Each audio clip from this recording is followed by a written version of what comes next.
దేవుడు ఇక్కడ ఒక సేవకుడితో పిల్లరా మాట్లాడే విధానము ఒక ఉపమానం ద్వారా మాట్లాడుతున్నాడు. ఇక్కడ గమనించండి, ఇది కొండ గురించి కాదు, కుమ్మరి గురించి కాదు. పిల్లరా అక్కడ కుండ స్థానంలో ఎవరిని మనము సంబోధించుకోవాలంటే మనం కుమ్మరి ఎవరంటే దేవుడు. సో గమనించండి పిల్లరా, దేవుడి వాక్కు మరి ఇర్మియాకి ప్రత్యక్షమై మాట్లాడుతున్న విధానం ఏంటంటే, ఇర్మియా అంటున్నాడంటే దేవుడు, నువ్వు కుమ్మరి దగ్గరికి వెళ్ళు, కుమ్మరి దగ్గరికి వెళ్ళి నువ్వు కుమ్మరితో ఆ కుమ్మరి ఆ కుండను ఆ సారి పైన ఎలా తయారు చేస్తున్నాడో చూడు.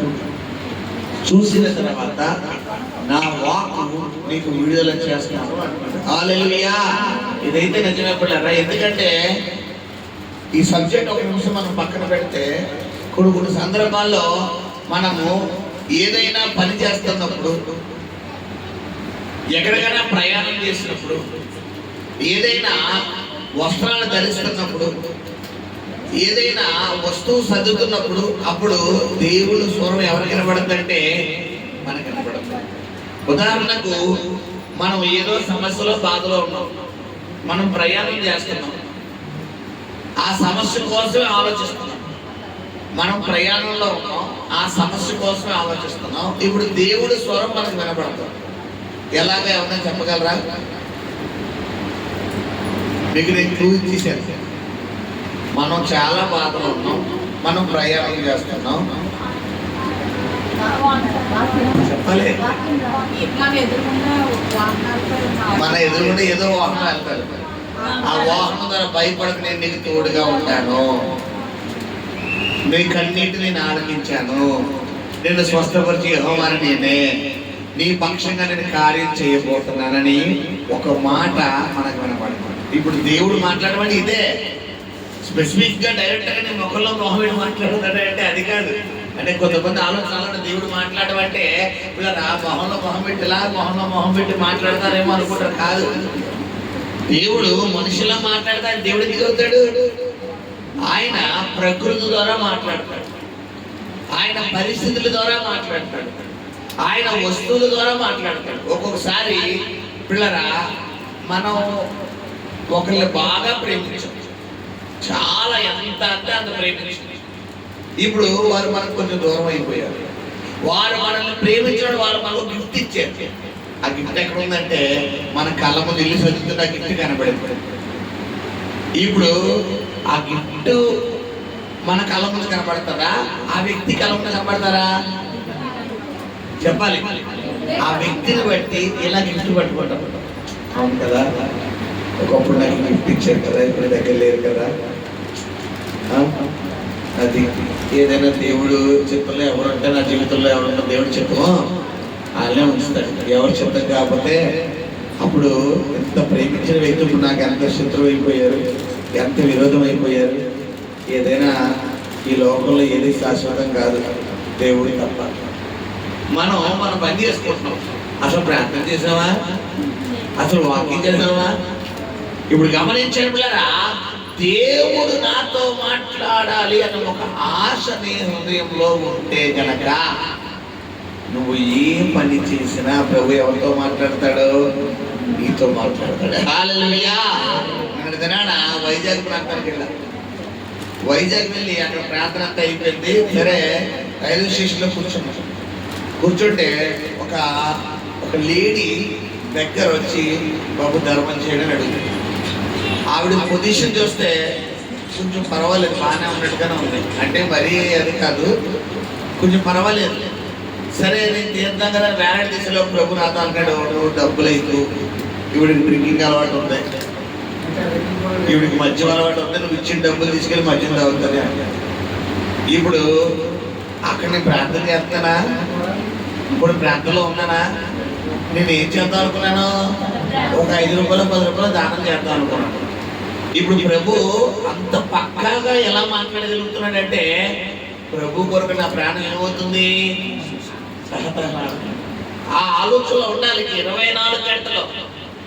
24 గంటలు 24 hours into 7 days మనం నిద్ర లేపినప్పుడు మనం ఎవరి మాట కొరకు ఎదురు చూడాలంటే దేవుడు. అంతేగాని ఏదో ఫార్మాలిటీగా వెళ్ళామా, ఫార్మాలిటీగా కూర్చున్నామా అంటే దేవుడు చూడండి కనబడతాడు.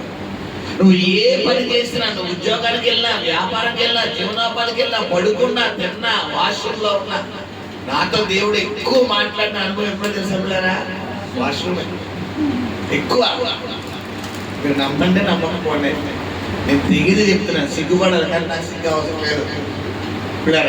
నేను తెగిది చెప్తే ఎక్కువ వాష్రూమ్లోనే దేవుడిని స్నానం చేస్తున్నప్పుడు దేవుడు నాతో ఎక్కువ సేవ విషయాలు, పరిచయ విషయాలు, ఎవరైనా విశ్వాసుల జీవితాలు ఎలా చేయబోతున్నాను, అలా చేయబోతున్నాను, నేను అదంతా చెప్పేస్తాను. ఎందుకంటే స్నానం చేస్తే మనుషులు ఎక్కడికి వెళ్ళిపోతాను, నేను ప్రార్థనలోకి వెళ్ళిపోతాను. మరి ప్రార్థనలోకి వెళ్ళిపోయే ముందు రోజు ఫైల్స్ అని ఏమయ్యాలి, దేవుడు ఏం చేసేది, నాకు క్లియర్ చేసేది. కొత్త ఫైల్స్ మళ్ళీ వెళ్తాయి కదా, అందుకని కరెక్ట్గా అక్కడ దొరుకుతాను. నేను అక్కడ మాట్లాడతాను. ఒక్కోసారి బండి మీద వెళ్తున్నప్పుడు మాట్లాడతాను, ఒక్కోసారి పడుకున్నప్పుడు అలా పడుకుంటారు, అలాగా. ఒక్కోసారి ఇక్కడ కూర్చుంటారు. మీరు అనుకుంటారు ఇలా చూస్తాను, మిమ్మల్ని చూస్తున్నానేమో కాదు. ఆయన ఏదో మాట్లాడతాడు లోపలికి, ఆయన ఏదో మాట్లాడతాడు. ఒకసారి ఎలా ఉంటుందంటే, ఇక్కడ ఇంకా జనాలు అక్కడ 4 కుర్చీలు ఖాళీగా ఉంటాయి. ఈ లోపల అంటాడు ఆయన, ఇలాంటి స్టూల్ వేయించండి. ఇదేంటి ఇక్కడ కుర్చీలు ఖాళీగా పెట్టుకుని అక్కడ స్టూల్ వేయించండి ప్రభు అంటే, ఆయన ప్రత్యక్షత ఏదో ఉంది, అక్కడ వేపిస్తాడు. ఈ లోపల జనాల్ని ఒకేసారి దమ్మిగా తీసుకొస్తాడు. అప్పటికప్పుడు అమ్మ అక్కడ స్టూల్ ఏంటమ్మా ఇక్కడ నేను నిలబెట్టి వీళ్ళని ఇక్కడికి పంపిస్తే వీళ్ళని కూర్చోబెడితే కృష్ణులు ఏమని ఉంటారు చెప్పండి?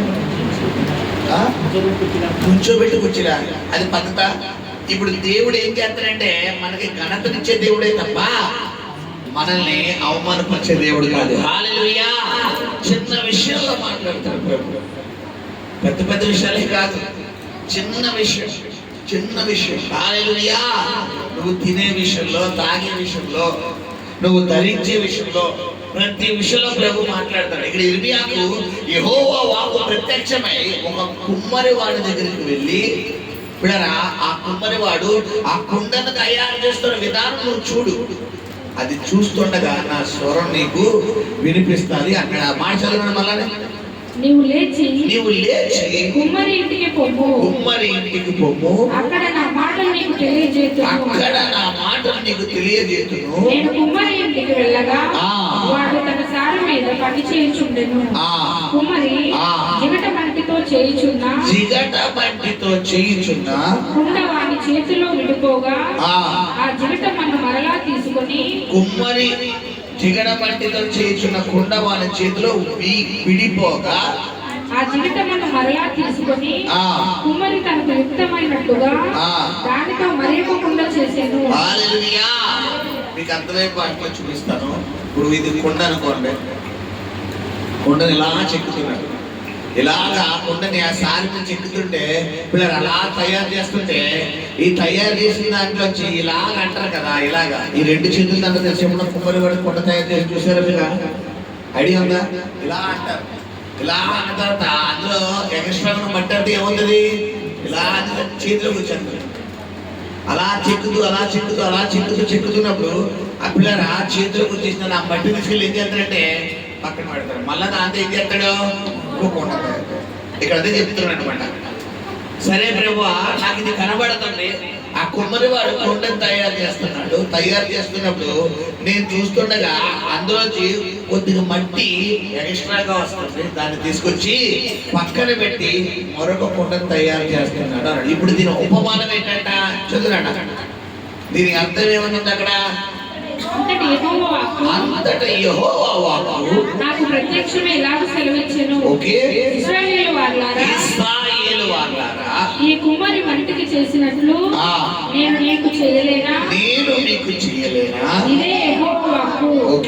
జిగటమన్ను కుమ్మరి చేతిలో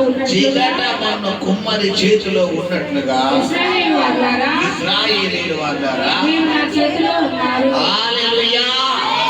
ఇప్పుడు చెప్పండి, కుమ్మరి వాడి చేతిలో జిగటమంట ఉన్నట్టుగా మనం కూడా ఎవరి చేతిలో ఉన్నామంట? ఇప్పుడు ఆయన చేతిలో ఉంటే మన జీవితాలు వ్యర్థమవుతాయా, పాత్రలు తయారవుతాయా? ఆశీర్వాదమే కదా పాత్రలు తయారవడం అంటే. మరి మనం ఏం చేస్తాం? నన్ను ఆశీర్వదించయ్యా. ఆల్రెడీ మనం ఎవరి చేతిలో ఉన్నామంట? కుమ్మరివాడి చేతిలో ఉన్నాం. ఇప్పుడు కుమ్మరివాడు ఆ కుండను తయారు చేసే సమయం వచ్చినప్పుడు తయారు చేసే వరకు మనం ఏం చెయ్యాలంట? ఎదురు చూడాలి. తయారు చేసే వరకు ఎదురు చూడకుండా నన్ను చెయ్యయ్యా అని నువ్వు రాకులాడకూడదు. ఎందుకంటే ప్రభు ఈ లోకానికి నడిపించిన ప్రతి ఒక్కరి పట్ల ఏం కలిగి ఉంటాడంటే ఒక ప్లానింగ్, ఒక ప్రణాళిక కలిగి ఉంటాడు. మీకు చాలాసార్లు నేను చెప్పాను, ఒక తల్లి గర్భంలో నుండి ఒక వ్యక్తి ఎలా వస్తాడు అని. తల్లిలో అంటే స్త్రీలో ఉన్న ఎక్స్ క్రోమోజోమ్లు, పురుషుల్లో ఉన్న వై క్రోమోజోమ్ల యొక్క సంపర్కం వల్ల, అంటే భార్యాభర్తల యొక్క ఇద్దరి కలయిక వల్ల పిల్లరా ఈ యొక్క తల్లి గర్భంలోకి కొన్ని కణాలు, పురుష కణాల్లో నుండి కొన్ని కణాలు బయలుదేరి తల్లి గర్భసంచిలోకి వెళ్ళేటప్పుడు దాదాపు కొన్ని లక్షల కణాలు బయలుదేరుతాయి. ఎన్ని పిల్లరా? కొన్ని లక్షల కణాలు బయలుదేరుతాయి. అలా బయలుదేరిన వాళ్ళు ఒకవేళ 1,00,000 కణాలు అనుకుంటే అందులో 99,999 కణాలు చనిపోయి యూరిన్ ద్వారా బయటకు వచ్చేస్తాయి. ఎందుకంటే ఆ కణాలు అవి కొన్ని క్షణాలే బతికుంటాయి. వన్స్ అవి బయటకు వచ్చినాయి అంటే బతికుంటావు. గమనించారు. సో అలాగే 99,999 కణాలు చనిపోయి బయటకు వచ్చేస్తే ఆ ఒక కణం తల్లి గర్భసంచిలోకి వెళ్ళి కణము కాస్త అండముగా తయారయ్యి, అండము కాస్త పిండముగా తయారయ్యి, పిండము కాస్త శిశువుగా తయారయ్యి 9 అంటే 270 నుండి 280 రోజుల తర్వాత చక్కని కుమార్తె లేదా కుమారుడిగా శిశువుగా పిల్లరా ఈ లోకానికి దేవుడు రప్పిస్తాడు. హల్లెలూయా. ఇప్పుడు నేను అంటాను, కొంతమందికి 3 నెలల్లో ఏమైపోతుందంటే అబార్షన్ అయిపోతుంది. అంటే 90 రోజులకే ఆ కణం జీవితకాలం ఎన్ని రోజులు? తల్లి గర్భంలోని 90 రోజులే. కొన్ని కణాలు పిల్లరా మరి మనం చూసుకుంటే 9 నెలలు ఉంటాయి, అంటే 270 రోజులు ఉంటాయి. కానీ కరెక్ట్ గా మైండ్లో ఉమ్మనే తాగేసి పెట్టి ఏమైపోతారు? ఇప్పుడు ఈ కణం ఆయుష్ ఎంత? 270 రోజులు. కొన్ని కణాలు ఉంటాయి పుట్టిన ఫస్ట్ బర్త్డే ఇంకా అవ్వకుండానే చనిపోతాయి. ఇప్పుడు ఈ కణం ఎన్ని రోజులు అంటే 365 రోజులు.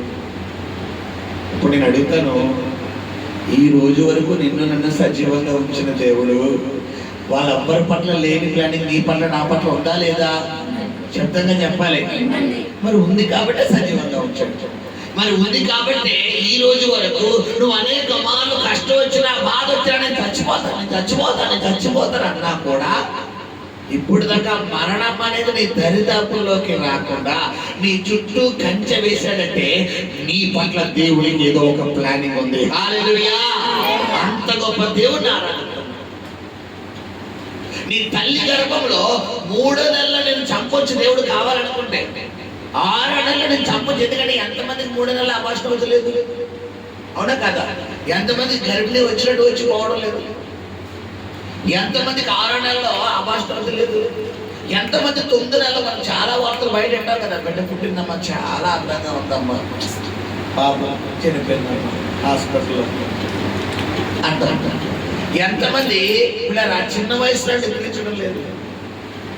మరి ఈరోజు నేను ఒక వయసులో తీసుకొచ్చి, ఒకవేళ నువ్వు వివాహిత అయితే, నువ్వు భార్య అయితే, భర్తవైతే నీకు చక్కని భర్తనిచ్చాడు, చక్కని భార్యనిచ్చాడు. ఒకవేళ నువ్వు యవన కాలంలో ఉంటే ఇప్పుడు దాకా యవన కాలంలో నడిపించాడు. మరి ఈ రోజు నువ్వు చంటి బిడ్డగా ఉంటే నీ తల్లి గర్భంలోంచి నేను బయటికి చంటి బిడ్డగా తీసుకుని తల వదిలేసాడంటే ఇప్పటికి నీకు ఏం పోస్తాడు? ఆయన ఆయుష్ పోస్తాడు. ఇప్పుడు చెప్పండి, ఇన్ని చేసిన దేవుడు, నీకు ఆయుష్ ఇచ్చిన దేవుడు, నేను అంటాను నీవు అడిగే ఆశీర్వాదం ఎక్కువ, ఆయుష్ ఎక్కువ? ఆయుష్ అనకుండా ఎత్తాడా లేదా? చెప్పాలి. ఈ రోజు ఎలా ఉన్నామంటే ఎవరి కృపమ్మా? దేవుడి కృప. 100% దేవుడు. ఎందుకంటే నిన్న ఉన్నోళ్ళు ఈ రోజు ఉన్నారా?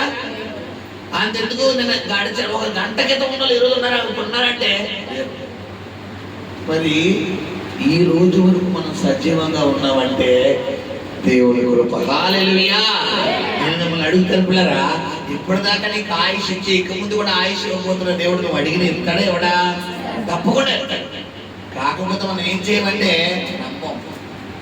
మనుషులుగా మనకి ఏం కావాలంటే కంటికి కనపడాలి. నేను దేవుడు కోటీశ్వరుడు చేస్తున్నాడని ఇక్కడ ప్రవచనం వచ్చిందనుకో, ఇక్కడ ఆమె చెప్తావు కానీ బయటికి వెళ్ళాక ఎప్పుడు చేస్తాడైనా ఎప్పుడో చూద్దాం. అది వచ్చిన ఆయన ఇచ్చినప్పుడు చెప్పాలి, నేను తీసుకున్నప్పుడు చూద్దాం. చేద్దాం, ఓకే మంచిదే, కానీ ఎప్పుడో నా పరిస్థితి చూస్తే ఇక్కడ నా పరిస్థితి చూస్తే ఎలా ఉంటుంది. ఆయన కోటీశ్వరుడు చేస్తాను ఎలా ఉంటుంది. ఆయన నా పాస్టర్ గారు తప్పుగా చెప్పినట్టున్నారు, ఎవరికో చెప్పబోయి నాకు చెప్పేసారేమో. ఎన్ని డౌట్లు వస్తే కొంతమందికి డౌట్లు ముందు పుట్టి ఏం తర్వాత ఉంటారు. కొంతమంది దేవుడు ఏమన్నా మాట్లాడాడు అనుకోండి, దేవుడు మాట ఎలా ఉంటుందంటే పిల్లరా ప్రకృతికి విరోధంగా ఉంటారు. ఇక్కడికి నేను రాకముందు ఇప్పుడు వేరే కూటమికి వెళ్ళొచ్చు. అక్కడ సిచ్యువేషన్ ఎలా అంటే క్వైట్ ఆపోజిట్. కానీ దేవుడు నాకు ఇచ్చిన వాక్యం పూర్తిగా అగెన్స్ట్ ఇచ్చింది. అక్కడ సిచ్యువేషన్ ఎలా ఉందంటే రేపో మా పన్నెండు ఉంది అక్కడ అబ్బాయి. కానీ దేవుడు ఏం మాట్లాడే తెలుసా, నీకు దీర్ఘాయుష ఇవ్వబోతున్నాను అని దేవుడు మాట్లాడాడు. ఇప్పుడు దేవుడి మాట ప్రస్తుత మాట అంటే ప్రకృతి మాట కలుస్తాయా చెప్పాలి.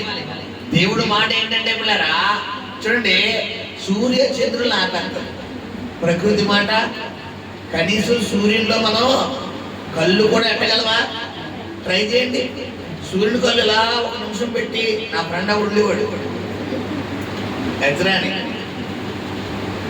వాడు అందరూ సూర్యుడిని ఎందుకు చూడరు, ఒకసారి ట్రై చేద్దాం. ఒక 2 నిమిషం 5 నిమిషాలు చూసాడంట, కళ్ళు పోయినాడు. ఆడు భూతద్దాలు ఎత్తిన -12, -15 భూతద్దాలు ఎత్తినవాడు. ఎరా బాబు, ఎందుకంటే చిన్నప్పుడు తిరుమల మంది చేసేది ఎందుకు లేరా బాబు చెప్పుకోవడం, తిడుతున్నారు అందరూ. నాకు చెప్పరా, తింటాను వద్దురా బాబు, నువ్వు కూడా తిడతారా బాబు, చెప్పరా నేను తింటున్నా బాబు అంటే. సూర్యుడు ఉంటాడు కదండి, ఆ సూర్యుడు ఉంటాడు. అందరూ ఎందుకు చూడలేరు, నేను ఎందుకు నేను చూడగలను చెప్పి ట్రై చేసాను ఒక 10 నిమిషాలు అంతే. తర్వాత ఎవరో కనపడతలేదు. కొంతమంది ఏంటి డిఫరెంట్గా చేద్దాం అనుకుంటారు, అది రివర్స్ వచ్చి తగ్గలేదు. ఇక్కడ గమనించండి, సూర్యుని యొక్క ఆ వెలుతురు వైపు మనం కళ్ళెత్తి చూడలేము. కానీ ఒక దైవ సేవకుడు యెహోషువ, అతని నోటి మాటకి సూర్యుడు ఒక నాడంతా ఆకాశంలో ఉండిపోయాడు. హల్లెలూయా. సూర్యుడు 12 గంటలే ఉంటాడు, ఉదయం 6 గంటల నుండి సాయంత్రం 6 గంటల వరకు. చంద్రుడు 12 గంటలు ఉన్నాడు, సాయంత్రం 6 గంటలు, రాత్రి 6 గంటల దాకా. కానీ ఒక నాడల్లా సూర్యుడు చంద్రుడు ఇద్దరు ఒకే చోట నిలబడ్డారు. హల్లెలూయా. మనలాంటి సాధారణమైన మానవుడని ఏలియా ప్రార్థించగా 3.5 సంవత్సరాలు దేశంలో ఏం కురవలేదు, వర్షం కురవలేదు. మీరు చెప్పండి అమ్మా, వర్షం పిల్లరా వర్షాకాలం, ఎండాకాలం, శీతాకాలం అనేది ఈ కాలం ఉంటాయి. ఇవి ఆ ఋతుక్రమం ప్రకారం వచ్చేస్తాయా, మనుషులు ఆలోచించకుండా వస్తాయా? అవి ప్రకృతి సృష్టి కాదా? కానీ ఏలియా ప్రార్థన చేసిన 3.5 సంవత్సరాలు ఓన్లీ ఎండాకాలం, శీతాకాలమే తప్ప వర్షాకాలం లేదు. తీసేడు దేవుడు లెక్కలేదు. ఎందుకు? నా సేవకుడు చెప్పాడు. ఈ మోషే ప్రార్థన చేయగా మీకు అర్థం పని చెప్తాం. ఒక గ్లాస్ వాటర్ తీసుకుని నేల మీద ఉంపేసి ఏస్తున్నామని ప్రార్థిస్తున్నాను, ఇప్పుడే ఈ నీరు ఎండిపోడు కాక అనండి. గ్లాస్ నీళ్ళు అక్కడ చెంచని అనండి. అది అయ్యే వరకు కన్నీరు ప్రార్థన చేయండి, అవుతాయా?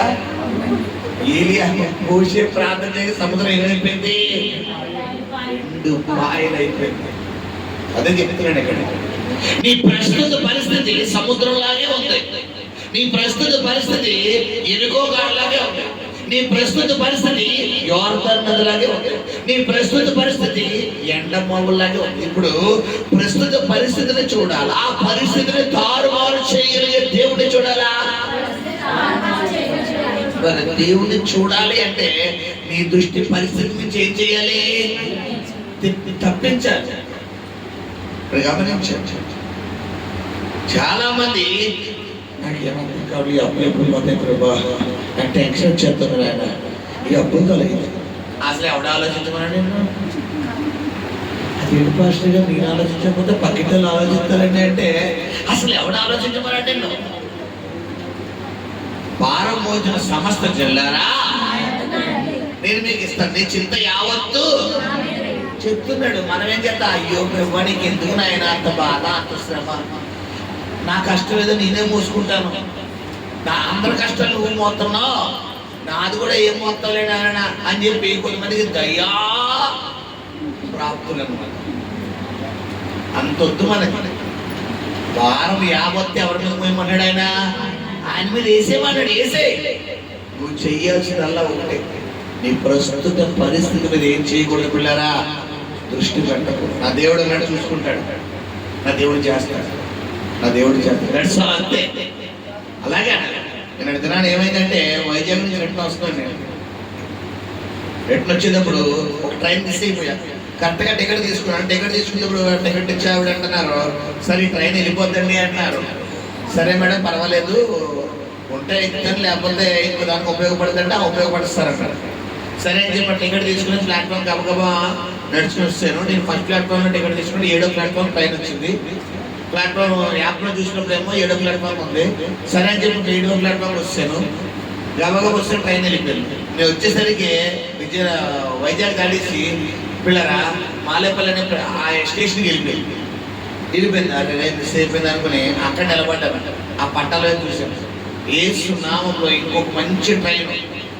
ఆ ట్రైన్ ఎలా ఉండాలంటే నేను మిస్ అయిపోయిన ట్రైన్కి సమానంగా ఈ ట్రైన్ వెళ్ళాలి. ఏసేను నాకు ఇస్తున్నాను, నీకు వందనాలు అంతే అని అన్నారంటే. ఇప్పుడు మిమ్మల్ని అడుగుతాను, నేను ఆల్రెడీ ఒక ట్రైన్ మిస్ అయిపోయిన తర్వాత వెనకాల ఒక ట్రైన్ వస్తే ఆ ట్రైన్ ముందు వెళ్తుందా ఈ ట్రైన్ ముందు వెళ్తుందా? కానీ నేను అంత రివర్స్ అయిందండి. నేను వెళ్ళిన ట్రైన్ ముందు వెళ్ళి నా వెనకాలకి వచ్చింది. రాత్రి ఏం చేయగలదు, ట్రైన్ కూడా మార్చేది. నేను ఫీల్ అయ్యాను అక్కడ. నేను వచ్చిన తర్వాత ఆ ట్రైన్ ఎందుకు వెళ్ళిపోవాలి, నేను ఎక్కిన తర్వాత వెళ్ళాలి కదా. నేను హట్ అయ్యాను. నేను హట్ అయితే మా డాడీ ఊరుకుంటారా? ఆయన నాకు ఇంకో ర్యాంకులు ఎక్కించాడు. గమనించండి, నీ దేవుడు నువ్వు బాధపడితే చూడగలరా? అసలు చూడలేదు. ఎంత అదంటే వైజాగ్లో స్టార్ట్ అయిన ట్రైన్ రాజమండ్రిలో 3 నిమిషాలు ఆగిందంటే, మధ్యలో ఎక్కడ ఆగలేదు. మరలా టికెట్ ఏమన్నా ఎక్కువ టికెట్ అంటే నేను మామూలుగా ఇలా ఎక్కుదాం అనుకున్న ట్రైన్ ఎక్కడ అవుతుందంటే వైజాగ్లో అవుతుంది. వైజాగ్లో స్టార్ట్ అవుతుంది. వైజాగ్ నుంచి తర్వాత ఇలా సామర్లకోటలో అవుతుంది, అన్నవరంలో అవుతుంది, తుండ్లో అవుతుంది, యలమంచిలో అవుతుంది, ఇలా అనకాపల్లిలో అవుతుంది, అన్ని దగ్గర అవుతుంది. నేను దేవుడు నాకు ఇచ్చిన ట్రైన్ మాత్రం స్టార్టింగ్ వైజాగ్, ఎండింగ్ రాజమండ్రి, మధ్యలో ఎక్కడ ఆగలేదు. ఒకళ్ళు నా ముందు కూర్చొని తిట్టుకున్నాడు, ఈ ట్రైన్ ఎక్కేసేంద్రా బాబు, నా ఊరిది అడిపోతుంది, నా ఊరిది అడిపోతుంది. ఆడికి మైనస్, నాకు ప్లస్. గమనించండి, ఇలా ఉంటుంది దేవుడి కార్యాలు. నువ్వు ఏది కూడా నెగిటివ్ గా తీసుకోకూడదు. ఏది జరిగినా దేవుడి స్తోత్రం. ఆ ట్రైన్ ఎప్పుడు వచ్చిందో అడగనట్టుగానే రాత్రి 12:10 వచ్చింది. నా ట్రైన్ ఎప్పుడు వచ్చిందో తెలుసా? చెప్తే కింద అడిపోతారు. 10:30 వచ్చి 11:11 వచ్చింది. ఎంత వేరియేషన్! పావుతో ఆ ట్రైన్ 12, నా ట్రైన్ పావుతో, దాదాపు గంటప్పో. ఇప్పుడు ఒకవేళ ఆ ట్రైన్ ఎక్కేస్తే నేను అందరితో పాటు నేను కూడా ఈ ఎందుకు ఎక్కాను రా బాబు ఈ ట్రైన్, నెత్తి మీద ఏం వేసుకుంది, నేను చెయ్యి వేసుకుని అనవసరంగా అయ్యో చిరాకు వచ్చాను సార్. నా కళ్ళ ముందే ఆ ట్రైన్ నేను బీట్ చేసుకుని ముందుకు వెళ్ళిపోయాను. గమనించండి, నీ దేవుడు ఎలాంటి దేవుడు అంటే నీకు అవమానించే దేవుడు కాదు. ఏదైనా నీ జీవితంలో లాస్ అయిపోయాను, కోల్పోయాడంటే మనం ఏం చేయకూడదు, బాధపడకూడదు. దేవుడు చెప్తాం ఎంతవరకేనేమో, దేవుడు ఉద్దేశం ఇదేనేమో, ఓకే ఇంకా శ్రేష్టమైన చెప్తాడేమో, ఇంకా ఏదైనా చేయబోతాడేమో, ఇంకా గొప్పదేదో ఉంచాడేమో అని అనుకోవాలి తప్ప అయ్యో పోయింది అన్నవాళ్ళకు దేవుడు చెప్తాం జరుగుతుందా? చెప్పాలి. గమనించండి, ఇది అని చెప్తాడు. కుమ్మరివాడు ఆ కొండలకి కొంత మట్టి తీసుకున్నాడు. ఆ మట్టితో పాటు ఆ కొండను తయారు చేస్తున్నప్పుడు కొద్దిగా మట్టి ముద్ద వచ్చేసిందండి. ఆ మట్టి ముద్దను ఏం చేస్తాడు, పడేస్తాడా అలా వదిలేస్తాడా అని చూస్తుంటే ఆ వచ్చిన మట్టి ముద్దతో ఇంకో కుండను తయారు చేస్తున్నాడు. హల్లెలూయా. ఇక్కడ ఏంటంటే ఆ మట్టి ముద్ద నువ్వే. నీ జీవితంలో దేవుడు నిన్ను మంచిగా చెందుతున్నప్పుడు, మంచిగా బ్లెస్ చేస్తున్నప్పుడు, దేవుడు చిత్తంగా ఏదైనా నీ జీవితంలో ఉందో కానీ ఏం చేస్తాడు, ఆ మట్టి ముద్దలాగా తీసేస్తాడు. తీసేస్తాడు. తీసేసినప్పుడు నువ్వేం చేయకూడదు, నా మంట మొదలు తీసేసాడు, నా మంట మొదలు తీసేసాడు, ఏం చేయకూడదు. మనం చాలా మంది బాధపడతారు. నా డబ్బు పోయింది, నా బంగారం పోయింది, నా ఆస్తి పోయింది, నా ఉంగరం పోయింది, నా శివులి పోయింది, నా తాడు పోయింది పోయింది పోయింది అని ఏం చేస్తారో పోయిన మట్టి పొద్దు కోసం బాధపడతారు. ఇప్పుడు దేవుడికి కొత్త మట్టి ఎత్తాడు, కొత్త బంగారం ఎత్తాడు, కొత్త వస్తువులు ఎత్తాడు. నువ్వు ఎప్పుడో పూర్వకాలం బంగారం ధరించావు, ఇప్పుడు నువ్వు తలుచుకుంటే కనుక దేవుడిని అడిగితే కనుక ఫ్రెష్ కేడియం బంగారం దేవుడికి ఇచ్చేస్తాడు. హల్లెలూయా. పోయిన దాని కోసం బాధపడాలా, ప్రశస్తను స్తుతించాలా? అది ఇక్కడ గమనించండి. నువ్వు నీ ప్రార్థన ఎలా ఉండాలంటే పిల్లరా, ఫ్యూచర్ చూడాలి, భవిష్యత్తు చూడాలి, ప్రస్తుతం చూడకూడదు. ప్రజెంట్కి సంబంధం లేదు. యోసేపు ఐగుప్తు దేశంలో ఉన్నప్పుడు దేవుడు వాగ్దానం ఇచ్చాడా, కానాన్లో ఉన్నప్పుడు వాగ్దానం ఇచ్చాడా? చెప్పాలి. ఐగుప్తులో శ్రద్ధగా చెప్పాలి. ఐగుప్తులోనా తండ్రితో ఎక్కడుండేవాడు యోసేపు? కానాన్లో ఉండేవాడు. ఎక్కడుండేవాడు? కానాన్లో ఉండేవాడు. కరువు ఎక్కడ వచ్చింది? కానాన్లో వచ్చిందా, ఐగుప్తులో వచ్చిందా? అప్పుడు యోసేపు ఎక్కడుండేవాడు? ఇప్పుడు అన్నదమ్ములతో పాటు యోసేపు కూడా ఏం భరించాలి అక్కడ? ఇప్పుడు దేవుడు ఏ రేంజ్ తీసుకెళ్ళిపోయాడు? ఓ 10 రూపాయలు అంటే ఎవరా, ఓ 100 రూపాయలు అంటే ఎవరా, ఓ కేజీ బియ్యం ఉంటే ఎవరా, ఈ రేంజ్ లో పెట్టాడా? బాబు ఎవరైనా ధనమంట తీసుకో తీసుకో, ఇది బెటరా ఇది బెటరా ఇది బెటర్. నువ్వు ఈ రేంజ్ లోకి రావాలంటే, నువ్వు ఇచ్చే లెవెల్లోకి రావాలంటే, నువ్వు అనేకులు పెట్టే స్థితిలోకి రావాలంటే నువ్వు పని చేయాలి. ఏం చేయాలి చెప్పాలి? దేవుడు మాటకి ఏమైపోవాలి? లోపడుకోవాలి. దేవుడి మాటకు లోపడడం అంటే ప్రస్తుత పరిస్థితికి కూడా మనం ఏమవ్వకూడదు, భయపడకూడదు. అసలు భయం రాకూడదు. అదే చెప్తుంది దేవుని మాట. పిల్ల కథలకు నిత్యము నిలిచి మన విశ్వాసం ఎలా ఉండాలంట? కథలకు నిత్యము నిలుచు సియోను కొండవాలి. నీ విశ్వాసం నీ పరిస్థితులు బట్టి ఏమైపోకూడదంటే తొట్టిల్లిపోకూడదు. కొంతమంది విశ్వాసం ఏంటంటే సమస్యలు పెరిగి కొద్ది వీళ్ళ విశ్వాసం ఏమైపోతుందంటే డౌన్ అయిపోయింది. సమస్యే చూస్తారు. గోలియాతు దావీదు స్టోరీలా అన్నలందరూ, సౌలు టీం అందరూ, ఇశ్రాయేల్ అందరూ ఎవరిని మాత్రం చూస్తున్నారు? గోలియాతునే చూస్తున్నారు. బట్ దావీదు మాత్రం గోలియాతును చూస్తున్నాడు, దేవుడిని చూస్తున్నాడు. కానీ అత్యధిక ఎవరిని ముందెట్టుకున్నాడు దావీదు? ఒకటే అన్నాడు, సున్నత లేని జీవం కలిగిన యెహోవా సైన్యం తిరస్కరించుటకు. అబ్బబ్బ, ఈ మాట రావడం అంటే అసలు ఎంత ఖర్చు ఉంటా వస్తుంది. శబ్దం ఇప్పుడేరా, ఈ మాట రావడం అంటే ఎంత శబ్దం అంటే ఎంత గట్స్, గుండెల్లో గుండె ధైర్యం ఉంటే ఈ అప్పు నన్ను ఏం చేయగలదు? హల్లెలూయా. ఇది నన్ను ఏం చేయలేదు. ఈ శోధన, ఈ మారణ భర్త ప్రవర్తన, ఈ మారణ భార్య ప్రవర్తన, ఈ మారణ బిడ్డల ప్రవర్తన, ఈ శోధన అనారోగ్యమా, అబ్బే ఇది నన్ను ఇంచు కూడా కదర్చలేదు. నా దేవుడు ఉన్నాడు, నా దేవుడు చూసుకుంటాడు, నా దేవుడు చెప్తాడు. ఇలా మాట్లాడు ఉంటుందా? దుకాణం సర్ది వెళ్ళిపోద్దా సమస్య? ఇప్పుడు మనం ఏం చేస్తాం? అప్పు అప్పు అప్పు అప్పు అప్పు అప్పు అప్పు అప్పు చెప్పింది. రోగము రోగం రోగం చెప్పు. ఈ జ్వరం, ఈ రోగం లేదండి. చాలా మంది హాస్పిటల్కి వెళ్ళారు. హోమియోపతి, అల్లోపతి, తలకాయ పట్టి, ఈ పత్తి, ఆ పత్తి, ఆ మెడిసిన్ అన్ని చూపించుకున్నాను. ఆయన ఈ రోగం గురించి నా బెంగ. నువ్వు బెంగపడిన రోజులు రోగం ఇంకా బలహీనం అయిపోతుంది తప్ప, నువ్వు ఇంకా బలహీనం అయిపోతుంది తప్ప నీ స్వస్థత రాదు. కారణం ఏంటి? రోగాన్ని చూస్తున్నావా, స్వస్థపరచగలిగిన దేవుని చూస్తున్నావా? రోగాన్ని చూస్తున్నావు. నువ్వు అప్పు కోసం ఆలోచించిన రోజులు ఇంకా అప్పులు అయిపోతావు తప్ప నీకు విడుదల రాదు. కారణం ఏంటి? నువ్వు అప్పుడే చూస్తున్నావు. అప్పు నుండి విడిపించగలిగిన, నువ్వు గొడవ కోసం ఆలోచించిన రోజులు, నువ్వు మారిన బిడ్డల కోసం, మారిన భార్య కోసం, మారిన భర్త కోసం, మారిన కుటుంబం కోసం, మారిన ఉద్యోగ వ్యాపార జీవనోపాధి సమస్య కోసం ఆలోచించిన రోజులు నువ్వు ఎలా ఉంటావంటే అదే స్టేజ్లో తెగించే. ఎవడొస్తాడు రాని మా అయితే పోతాం, ఎడపోతాం చెప్పలే. చెప్పాలమ్మా, పరలోకం పోతాం. బ్రతుకుడు క్రీస్తే, చావైతే ఆ దేవుడి సన్నిధికి పోతాను అంతే. మత్తది రాకుండా ఉంటుందా? చెప్పాలి. తెగించుడికి తిట్టేలేదు, తెగించేయాలి. క్రైస్తవుడు అంటే ఎవరంటే డైరీగా రాని ఎవడంతాడు అని చూస్తున్న దేవుడు ఉన్నాడు. ఇలా ఉన్నామనుకో సమస్య ఉంటాదా ఊడిపోతా అంటే వితిన్ సెకండ్ ఊడిపోతా. కొంతమంది ఏం చేస్తారు, దెబ్బ తగిలితే ఉమ్ము రాసుకుంటాం. ఉమ్ము రాసు మా చిన్నప్పుడు మా చెల్లి లేదు కదా చెప్పేది పర్వాలేదు. మా చిన్నప్పుడు మా చెల్లి అనమాట శివ. దెబ్బ తగిలితే మా ప్లస్ ఇలాంటి చిన్నపిల్ల వయసులో ఉన్నప్పుడు దెబ్బ తగిలితే కాగితం ఉమ్ము రాసుకుని కొంతమందికి ఏంటి, ఇంత దెబ్బ తగిలితే భయం.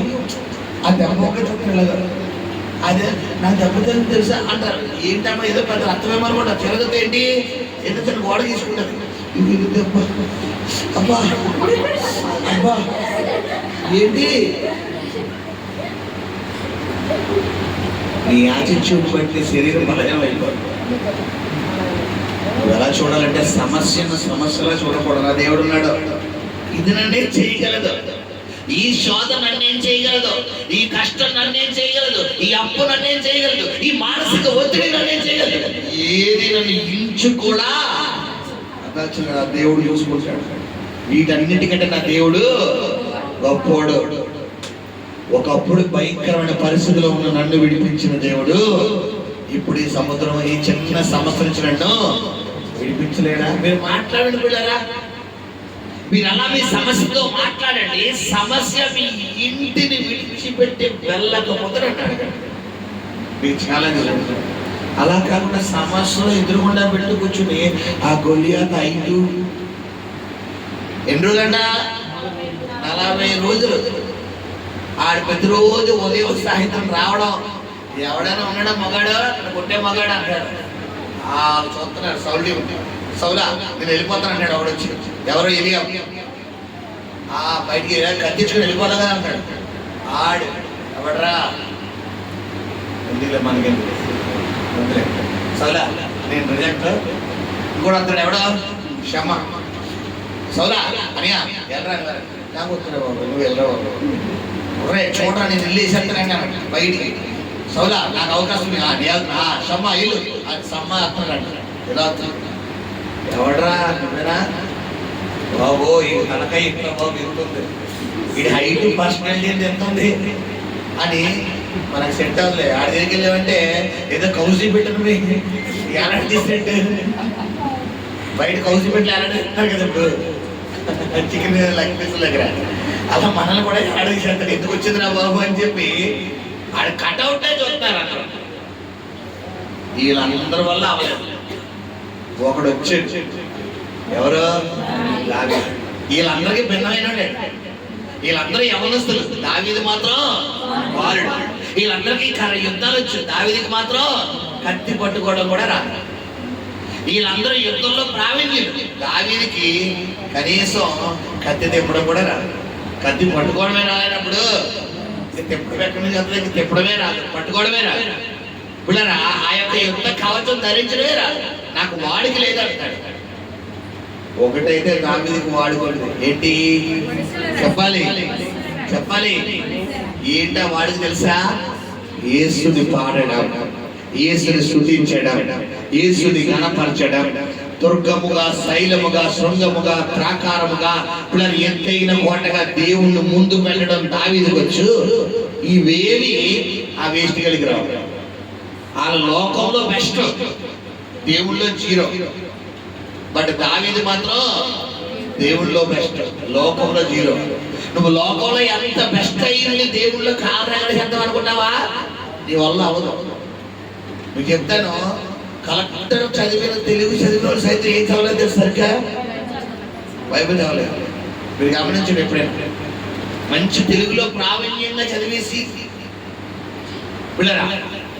మన ఏదైనా పోవడానికి వెళ్ళా ఒక 10 days బ్యాక్. ఆ అమ్మాయి లెక్చరర్ బైబిల్ చదవడానికి తడబడుతుంది నా దగ్గర. నాకు ఆశ్చర్యం వేసింది. లెక్చరర్ మళ్ళీ టీచర్ కూడా కాదు, లెక్చరర్ అంటే ఎవరు? కాలేజీలో లెక్చరర్ తెలుగు బైబిల్ చదవడానికి తడబడుతుంది. అంటే నువ్వు లోక సంబంధమైన జ్ఞానంతో ఏం చదవలేవంటే ఇది చదవలేదు. కొంతమంది 5వ తరగతి 6వ తరగతి చదువుతారు, బైబిల్ ఎలా చదువుతారంటే జమ్స్ టప్పమని చదువుతారు. ఇప్పుడు కారణం ఏంటి? నీ తెలివితేటలకి బైబిల్కి సంబంధం లేదు. ఒకటే నువ్వు కావాలి దేవుడు ఏంటి? ఆయన కృప అడగాలి. ప్రభువా నాకు ఆశ ఉంది, ఆయన నువ్వే నేను. ఒక సహోదరు ఒక సాక్షి విన్నాను. తన సాక్షి ఏంటంటే తనకు ప్రార్థన చేయగా, సేవకుడు ప్రార్థన చేయగా బైబిల్ చదవడం మొదలెట్టాడట. ఆయన ఒక సహోదరి కాదు, బైబిల్ చదవడం మొదలెట్టాడట. బైబిల్ చదవడం నాకు వచ్చింది కదా అని చెప్పి ఒకరోజు న్యూస్ పేపర్ చదవడం మొదలెట్టాడట. ఒక అక్షరం కూడా ముందుకు వెళ్తాడు. బైబిల్ మాత్రం మొత్తం చదివేస్తున్నాడు, న్యూస్ పేపర్ మాత్రం ఒక అక్షరం. ఇప్పుడు కృప ఎక్కడ ఉపయోగపడుతుంది? దేవుడి సన్నిధిలోనే, దేవుడి పనిలోనే. అదే చెప్తున్నాడు. ఆ కొండ నువ్వైతే నీలో కొన్ని వేస్టేజ్ దేవుడు తీయాలని డిసైడ్ అయిపోవడం ఏం చేయకపోవాలంటే ఎగ్రీ అయిపోవాలి, సరెండర్ అయిపోవాలి. అలా కాకుండా పోయింది అది లేదు ఇది లేదని కనుక నువ్వు డల్ అయ్యా, వాటిని ఎవరు కుప్పలాడతారు? హల్లెలూయా. అస్సలు మీ సమస్యకి ఏమి అవ్వకూడదని పిల్లరా జడియకూడదు. తర్వాత చదువుకున్నా, చదువు. దాన్ని పెళ్ళగిత్తున నీవు, విర్రగొట్టుదున నీవు, నశింపచేయుదున నీవు, ఏదో ఒక జనమును గూర్చి గాని, ఏంటమ్మా, ఏదో ఒక జనమును గూర్చి గాని, రాజ్యమును గూర్చి గాని నేను చెప్పి ఉండగా, ఏ జనమును గూర్చి నేను చెప్పితినో ఆ జనము చెడుతనము చేయుట మానిన ఎడల నేను వారికి చేయను ఉద్దేశించిన కీడును గూర్చి సంతాపపడుదునంట. హల్లెలూయా. దేవుడు కొన్ని సందర్భాల్లో కొన్ని పాత్రలను తయారు చేస్తున్న పాత్ర మధ్యలో విడిపోతాడు. కుమ్మరివాడు కొనలు అన్ని సక్సెస్ అవుతాయి అంటే కొన్ని సక్సెస్ అవ్వకుండా ఏమవుతాయి, మధ్యలో విడిపోతాయి. లేదంటే అవి వంకర టెంకర్లు అవుతాయి. ఇప్పుడు వంకర టెంకర్ అయింది కదా అని చెప్పి మళ్ళా అలాగే తయారు చేసి పెడతాడంటే పెట్టాడు. మళ్ళీ ఏం చేస్తుందని ఒక్క దెబ్బేస్తాడు. దెబ్బేసి మళ్ళా దాన్ని ఏం చేస్తాడు, మళ్ళా కొత్తగా తయారు చేస్తాడు. ఇప్పుడు దేవుడు కూడా మనం తయారు చేస్తున్నప్పుడు మనం కూడా ఏం చేస్తాడు, మన స్వరీతులు ఎంచుకుంటాం, మన సొంత నిర్ణయాలు ఎంచుకుంటాం, మన సొంత మార్గాలు ఎంచుకుంటాం, సొంత ఆలోచన ఎంచుకుని దేవుడికి ఆయాస్కరంగా వెళ్తాం. వెళ్ళి రివర్స్ లో దెబ్బతి తీసిన తర్వాత బాధపడ్డాక మళ్ళీ ఆయన ఏం చేస్తారంట అంటే, నువ్వు నీ చెడుతనమును విడిచిపెట్టి నా వైపు నువ్వు తిరిగిన ఎడల నేను చేయనన్న కీడు చెయ్యక సంతాపం అంటే అర్థం ఏంటి పిల్లరా? జాలి పడతాడు. ఇక నీకు ఆ కీడు రానివ్వకుండా ఎవరు అడ్డగిస్తారంటే దేవుడే. నినెవా పట్టణంకి దేవుడు భయంకరమైన దుస్థితి కలగబోతుందని యోనా ద్వారా దాదాపు 3 రోజులు ప్రయాణం అయ్యి ఆ ప్రాంతం అంతా చెప్తాడు. ఈ మాటలు విన్న నినెవా పట్టణంలో ఉన్నటువంటి రాజు మొదలుకొని సామాన్యుడి వరకు మొత్తం జంతువులేవి, పక్షులేవి, జంతువులేవి, పశువులేవి మొత్తం అన్నింటినీ రాజు ఏం పెట్టి తీసేది? ఉపవాసం. కంటిన్యూగా 3 రోజులు ఉపవాసంలో పెడతాడు. ఇప్పుడు మరికొద్ది సేపట్లో ఉగ్రత దిగిపోబోతుంది, మొత్తం నినెవా పట్టణం అంతా సర్వనాశనం అయిపోబోతుంది అనుకునే టైంలో వీళ్ళు తీసుకున్న పశ్చాత్తాపంలో కొన్ని ప్రార్థన ఎవరి హృదయాన్ని మార్చగలిగింది? అది చివరి క్షణంలో కూడా నీ సమస్య నుంచి విడిపించగలిగిన దేవుడు అన్న విషయం నువ్వు ఏం చేయకూడదు, మర్చిపోకూడదు. కొంతమంది 90% హోప్స్ కోల్పోతారు. ఎన్ని డోర్స్ ఉన్నాయంటే అన్ని డోర్స్ క్లోజ్ అయిపోతారు. ఎవరెవరైతే సాయం చేయాల్సిన ఉంటారో, ఎవరెవరైతే తోడు, అందరూ డోర్స్, అందరూ మొహమ్మద్ చెరగొడతారు. కొన్ని సందర్భంలో దేవుడు అలా నిలబెట్టాడు. కారణం ఏంటి? ఆ డోర్ ఓపెన్ అవ్వాలంటే. మనుషులుగా మనం కూడా తెలివైన వాళ్ళు తెలిసిపోలేరా? ఏం చేస్తామంటే అసలైన డోర్ తెరవం. ఏం చేస్తాం పిల్లరా? అసలైన దేవుడి డోర్ తెరవడం మానేసి ఎవరి చుట్టూ తిరుగుతాం చెప్పాలి. చూడండి, మీరు చూపిస్తాను నేను. ఇదే అధ్యాయము 19వ అధ్యాయము 19 కాదు 17 అధ్యాయం 5వ వచ్చి చదువునా? యెహోవా 7 చదువుకున్నారా? యెహోవాను నమ్ముకొనువాడు ధన్యుడు. యెహోవాను నమ్ముకొనువాడు ధన్యుడు. యెహోవాకు ఆశ్రయముగా ఉండును. వాడు జలముల యొద్ద నాటబడిన చెట్టు వలె ఉండును. ఆ. అది కాలువల ఆ.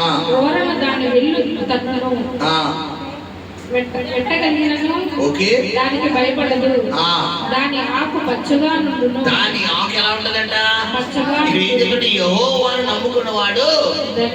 నమ్ముకోవడం అంటే ఏంటి? చర్చికి రావడం, బాప్తిసం తీసుకోవడమా? చెప్పాలి. దేవుణ్ణి నమ్ముకోవడం అంటే ఏంటి? మేము దేవుణ్ణి నమ్ముకున్నామండి అంటారు చాలా మంది. ఫస్ట్ ఆఫ్ ఆల్ నమ్ముకోవడం అంటే ఏంటి? ఇక కష్టమైన, బాధైన, సుఖమైన, సంతోషమైన, ఏడుపైన, దుఃఖమైన, దరిద్రమైన ఏ వచ్చినా ఆయన దగ్గర ఉంటాడు. కొంతమంది ఏం చేస్తారు తెలుసా? సౌండ్ వచ్చిందనుకోండి, దేవుడు ప్రార్థన చేసాడు. ఏ మాత్రం సేవి ఖాళీ అయిపోయింది అనుకోండి, ఇదేంటి దేవుడు ఎలా చేస్తాడు? మనకు అచ్చిపడి రాలా, మనం మళ్ళా ఆ లెవెల్కి వెళ్ళిపోతాం. ఇప్పుడు బైబిల్లో ఉంది, ఒకసారి మనం విడిచిపెట్టిన తర్వాత మళ్ళా ఫ్లెష్లోకి వెళ్తే మొదటి స్థితి కంటే కనపడి స్థితి ఘోరంగా ఉండకూడదు. ఇక్కడ గమనించండి, ఇక్కడ సాతాను ఏ టైప్ ఆఫ్ మైండ్ సెట్ కలిగినాడు అంటే మీకు అర్థమైపోవాలని చెప్తాను. ఇప్పుడు ఈ కుమార్తె నేను బెస్ట్ ఫ్రెండ్స్. అయితే ఏమైందంటే ఈ కుమార్తెకి నాకు కొంచెం వైరం వచ్చి నేను ఈ అమ్మాయితో మాట్లాడడం మానేశాను. ఈ అమ్మాయితో మాట్లాడడం మొదలెట్టాను. ఇప్పుడు ఈ అమ్మాయికి నాకు చిన్న డిస్టర్బెన్స్ వచ్చినాడు, మళ్ళా ఈ అమ్మాయితో మాట్లాడగలనా నేను?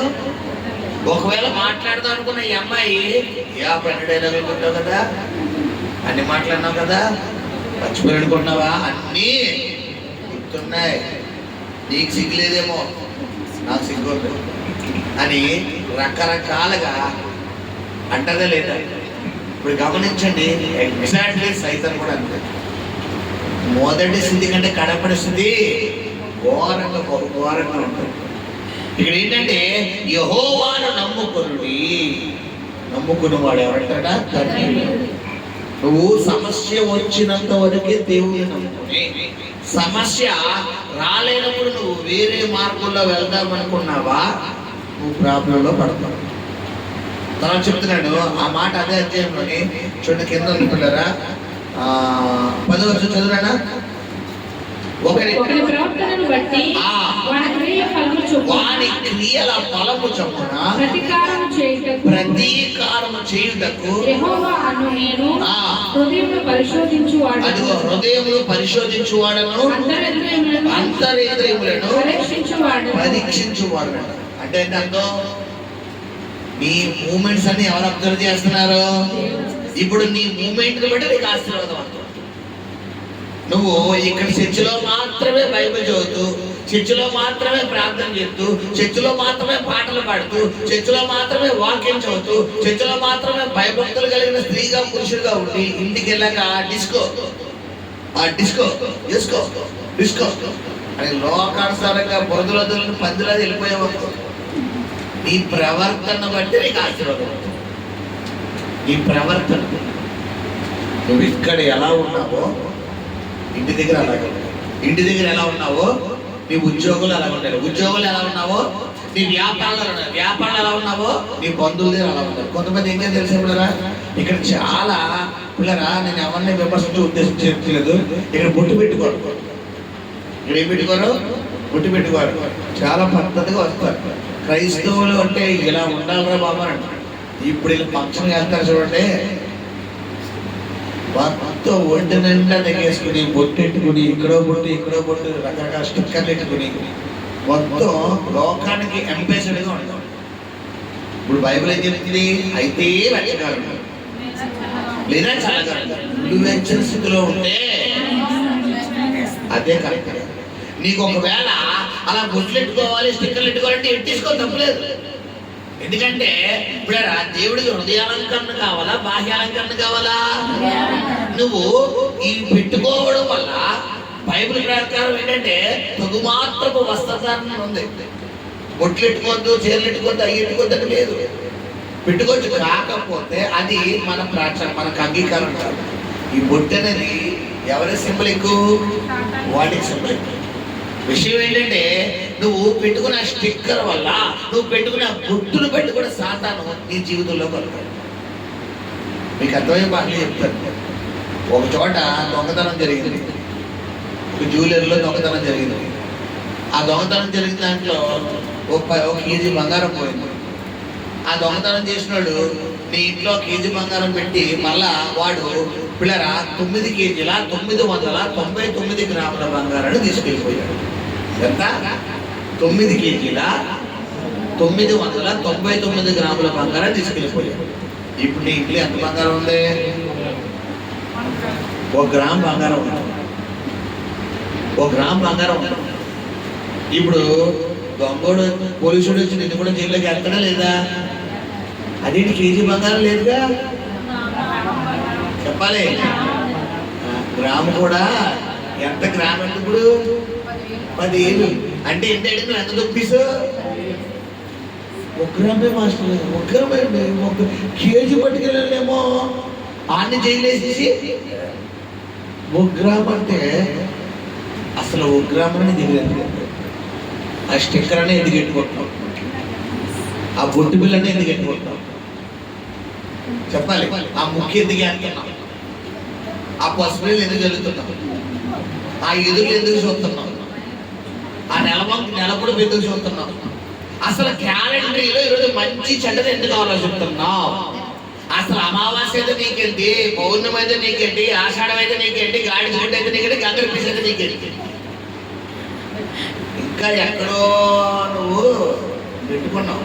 అవి పెట్టుకున్న దాన్ని బట్టే చుట్టూ చూపు వస్తుంది. ఎవరో చుట్టూ చూపు అది. ఎందుకంటే వాడికి సంబంధించి ఇప్పుడు అడుగుతున్నాడు పోలీసుడు పట్టుకుని దొంగడు ఎలా 10 నువ్వు కేజీ బంగారం పట్టుకెళ్ళావు కదా, మరి తూకం ఎంత వస్తుంది? 9 కేజీల 999 గ్రాముల బంగారం ఉంది. ఆ 1 గ్రామ్ బంగారం ఏం చేసేవరా? కొన్ని రూపాయలు 2 రూపాయలు అయితే వదిలేస్తారు. ఎంత? 10,000. ఆ గ్రామ్ బంగారం నేనేం చేయలేదండి అంటాడు. అసలు ఎక్కడెట్టేవారంటే పలానా ఇంట్లో పెట్టండి. ఎవరు రాలేడు? మా చుట్టాలండి. అవునా? మరే ఆయన కూడా పిలిపించాడు. ఆడొచ్చాడు, నేనేం తీయలేదండి. మరే ఈ స్వాధీనం చేయగా ఈడు ఎక్కడే తింటాడు అక్కడే 1 గ్రామ్ బంగారం ఉంది.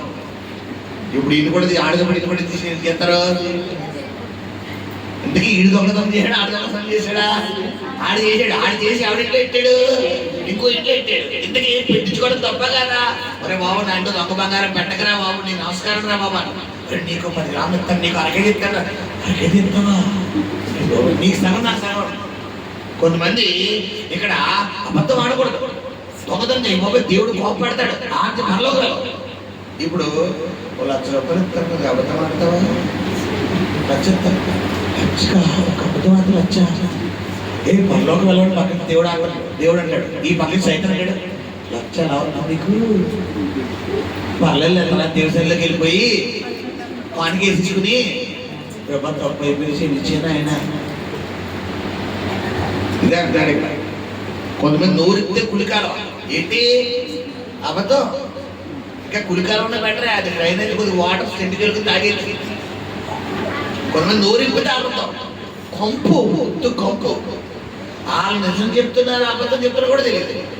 నిజం చెప్పినా కూడా చిన్నప్పుడు కథ అన్నారా మీరు? నానా పులి కథ ఎంతమంది గుర్తుంది? నానా పులి. పిల్లరా ఒక పిల్లవాడు ఉన్నాడంట, ఆడు మేకలు కాస్తాడంట. ఈ లోపల పులొస్తే నానా పులి అని అనరా అన్నాడంట.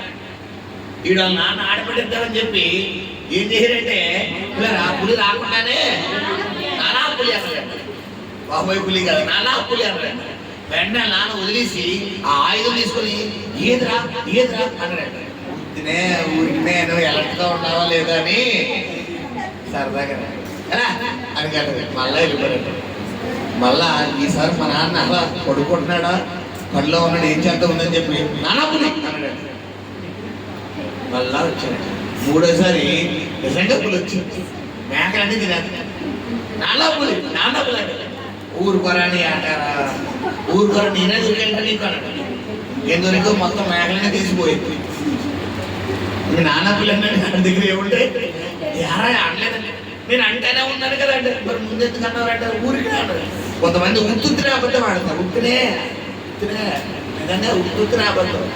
నువ్వు ఉత్తునే అబద్ధం ఆడతావు, రేపు పొద్దు నీకు ఎడతాడంట పులి. అంటే కొంతమంది పాపాన్ని కూడా ఎటగారంగా చేస్తారు, తప్పులు కూడా అసలు పాపము అనేది నీ దరిదాపులో ఉండకూడదు. నువ్వు ఎటకారానికి కూడా అబద్ధం ఆడకూడదు, సరదా కూడా అబద్ధం ఆడకూడదు, సరదా కూడా కోపడకూడదు, ఎటకారానికి కూడా కోపడకూడదు. కొంతమంది కోపడతారు, కోపడినట్టు నటిస్తారు. ఇది కూడా ఎందుకంటే ఇవన్నీ ఎవరి సింబలిక్లు? వాడికి సంబంధించిన యొక్క సింబల్ నీ దగ్గర ఏది ఉన్నా నేను అటాక్ చేస్తాను. గుర్తుపెట్టుకోండి, ఏది నీ తలంపులో ఉండకూడదు, నీ ఆలోచనలో ఉండకూడదు, నీ భావోద్రేకాల్లో ఉండకూడదు. అసలు ఇది డెవిల్ వాటి సింబల్ అన్ని కనిపించిందా వెంటనే ఏం చేయాలి? నువ్వు విడిచిపోయి, అది ఎంత విలువైందైనా. ఒకరోజు ఒక సహోదరి నాకు ప్రేర్ చేస్తుంటే, వారి ఇంట్లో ఈ వరలక్ష్మి వ్రతానికి సంబంధించిన ఏమంటారు బంగారానికి రూపులు, ఆ రూపులు ఇంట్లో లాకర్లో పెట్టుకున్నారు. కొన్ని సమస్యలతో బాధపడుతున్నారు. నాకు ప్రభు ప్రేరేపిస్తున్నాడు.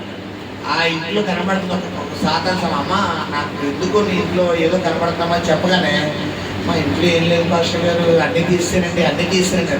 లేదు, ఇంకా ఏదో నాకు కనబడుతుంది.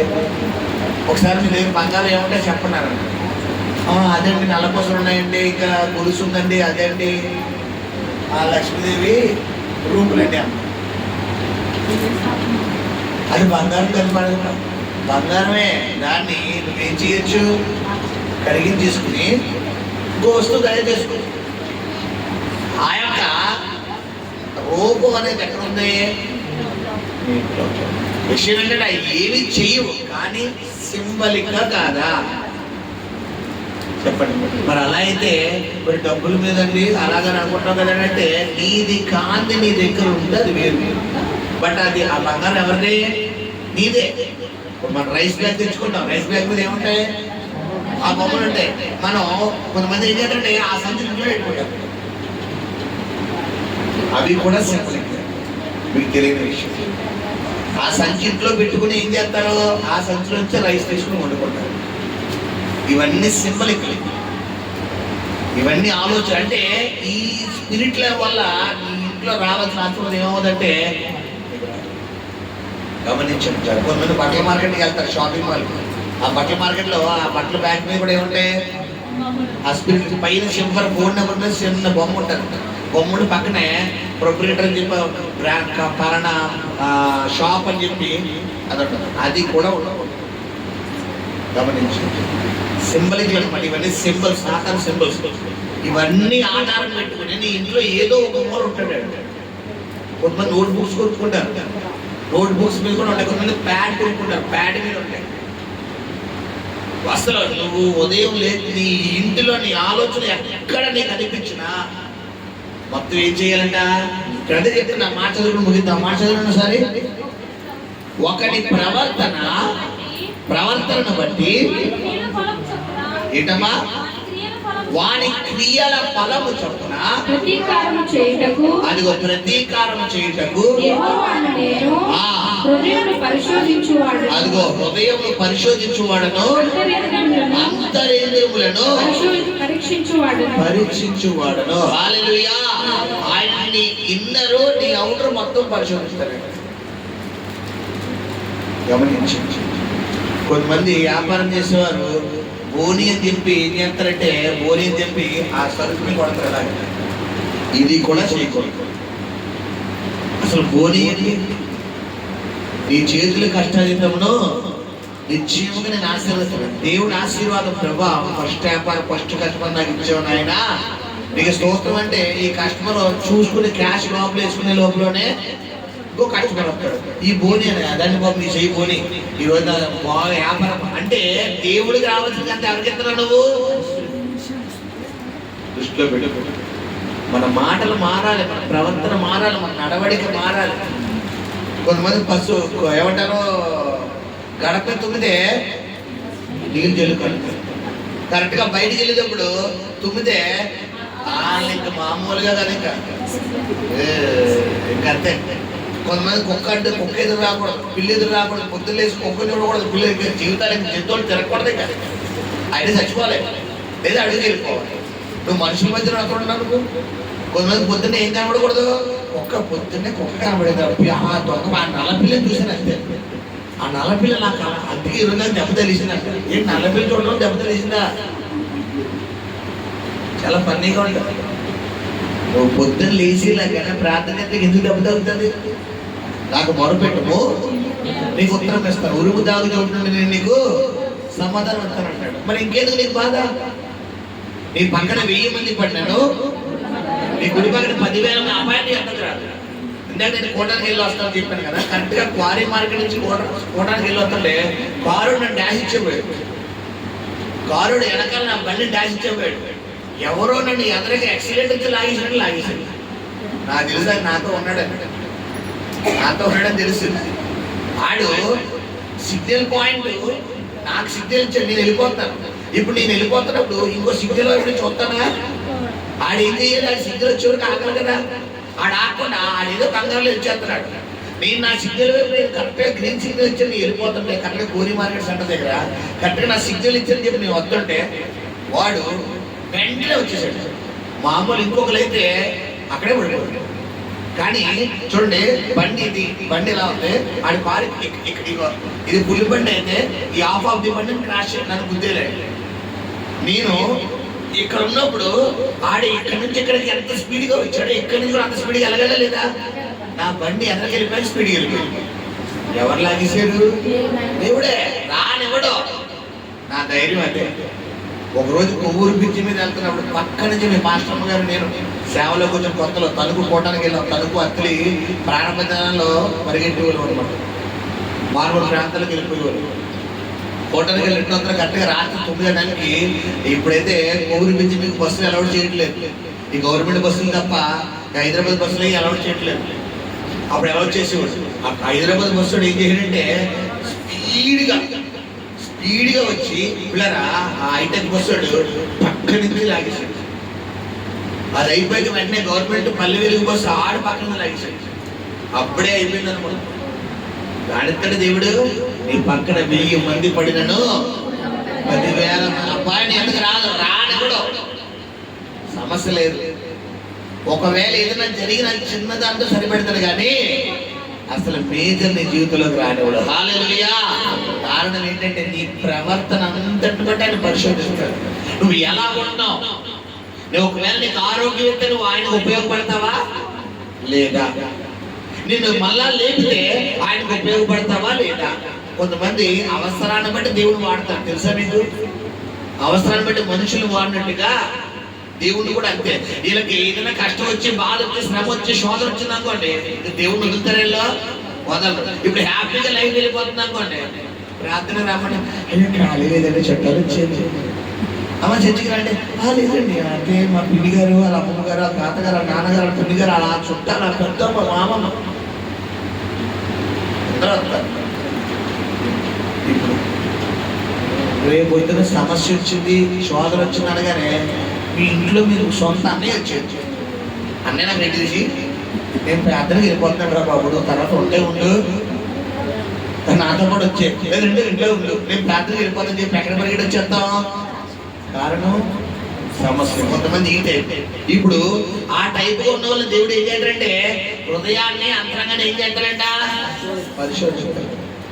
నిన్ను ఈ పలకాలు లేవనెత్తితే నువ్వు ఎలా ఉంటావో నీ ఇన్నర్ తెలుసు. ఇప్పుడు నీ ఇన్నర్ ఆయన గ్రహించగలుగుతుంది కాబట్టి నువ్వు ఎలా ఉండాలి? ఇన్నరు చెప్పాలి, పర్ఫెక్ట్ గా ఉండాలి. ప్రభా జరిగింది ఏదో జరిగిపోయింది, నాకు ఇంకొక అవకాశం ఇక నేను జీవితంలో పడిపోను, జీవితంలో నేను బెండ ఉన్నాను, నేను నిలబడిపోతాను, ఇంకొక అవకాశం ఇక నేను తిరిగి చూడను, ఇక నీ కోసం ఎలా ఉండాలో నేను చూపిస్తాను, నేనే సాక్షిగా మారిపోతాను అని కనుక తీర్మానం తీసుకున్నావా, విత్ ఇన్ సెకండ్ లో దేవుడు నీ జీవితంలో కార్యం చేసేస్తాడు. హల్లెలూయా. అదే బైబిల్లో ఉంది, నీతిమంతుడు 7 మార్లు పడినాను యెహోవా ఏం చేయనంట, బట్ బుద్ధిహీనుడంట హఠాత్తుగా ఎలా వస్తుంటే ఉరుము వచ్చినట్టుగా వాడి మీద శ్రమ వచ్చేస్తాడు. ఉరుము అలా చెప్తారా? అసలు చెప్ప ఉరుము దాడిగా ఉరుము వచ్చినట్టుగా వస్తారు, హఠాత్తుగా వచ్చేది శ్రమ. బుద్ధిహీనుడు అంటే బుద్ధిహీనుడు కొంతమంది చేతలే పేతన పర్లేదు అలాగే అంటారు మాస్టర్ గారు వాకింగ్ చేయమంటారు ప్రార్థన చేయమంటారు ఎప్పుడు ఇదే ఆదివారం చెప్తారు మంగళవారం చెప్తారు శుక్రవారం చెప్తారు అలాగే మా పని చేయొద్దు మా పనులు అవ్వద్దు ఈ పనులన్నీ ఎవరు చేస్తారు అంటారు. ఇప్పుడు ఇలాంటి వాళ్ళ మీదకి ఒకేసారి ఉరుగు వచ్చినట్టుగా పడతారు. అప్పుడు వెళ్ళి ఎటు వెళ్ళాలో తెలియదు. బట్ నీతి మంతులు అంటే 7 మార్లు పడినాను. కారణం ఏంటంటే నీతి మంతులు ప్రభువా నాకు నువ్వు ఉంటే చాలు, నాకు లోకం, నాకు లోకాశలు, లోక ఇష్టాలు, లోక కోరిక నాకు ఎవరుంటే చాలు, నువ్వు ఉంటే చాలు. హల్లెలూయా. ఈరోజు ప్రభు నీతో మాట్లాడిన మాటలు 2 మాటలు. ఒకటి కుమ్మరి గురించి మాట్లాడి, నువ్వు కుమ్మరి వాడిన దేవుడి చేతులు నువ్వు ఎలా ఉండాలంట? కొండవలే ఉండాలి. కొండవలే ఉన్నప్పుడు ఆయన చిత్తంలో నేను ఎంత మట్టితో తయారు చేయడం ఆయన చిత్తమో అంత మట్టే. ఇప్పుడు నీ నుండి కొంచెం మట్టి బయటకు పోయిందని, నేను ఇంటికున్న ఆశీర్వాదం బయటకు పోయిందని, కొంచెం ఆరోగ్యం బయటకు పోయిందని, కొంచెం దీవులు బయటకు పోయిందని ఏం చేయకూడదు? బాధపడకూడదు. కుడుకుడు సందర్భంలో కొండ కూడా ఏం చేస్తారు? మధ్యలో డిస్టర్బ్ అవుతుంది. డిస్టర్బ్ అయినా కూడా ఏం చేయకూడదు? మనం బాధపడకూడదు. కొంతమంది మెంటాలిటీ ఏంటంటే పిల్లలు గమనించండి, ఎదుటోళ్ళు కంపేర్ చేసిన వీళ్ళలో బాధపడడం సంతోషపడడం చూస్తారు. ఆ జీవితం మనం చూడు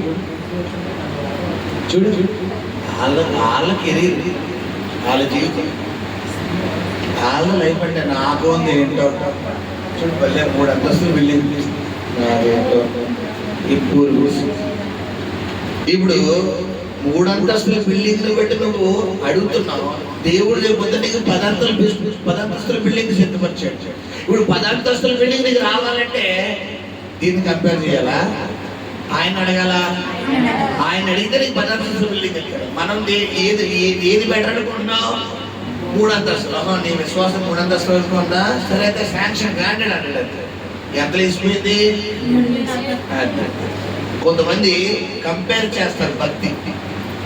మీకులా పాటలు పాడమమ్మా, మీకులా పాటలు ప్రార్థన చేయలేము, మీరైతే బాగా పాడతారు, మీరైతే సింగర్లు, మీరైతే బాగా ప్రార్థన చేస్తారు, మీ అంత ప్రార్థన మాకు రాదు, మీరు చాలా టాప్.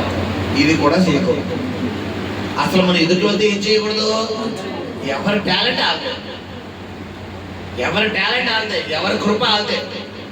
కాబట్టి గమనించండి, నువ్వు దేవుడి దగ్గర ఉంటే అడగాలి, ప్రభువా నేను ఎలా నన్ను నువ్వు వాడుకోవడానికి. హల్లెలూయా. రెండోది ఏంటి? నీ ప్రవర్తన అంతటిని బట్టి దేవుడికి ఏమిస్తాడట?